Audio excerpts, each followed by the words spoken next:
3 दिनदेखि बेपत्ता कपिलवस्तु नगरपालिकाका पूर्व मेयर तथा काङ्ग्रेस नेता 65 वर्षीय किरण सिंह मृत फेला परेका छन्। सिंहको शव जिल्लाको गुरुसिंगे जङ्गलमा आइतबार फेला परेको कपिलवस्तुका प्रहरी प्रमुख एसपी मनोहर भट्टले बताए।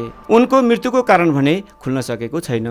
सिंह शुक्रबार दिउँसो करिब 2 बजे कपिलवस्तु 3 स्थित घरबाट मोटरसाइकलमा निस्किएका थिए।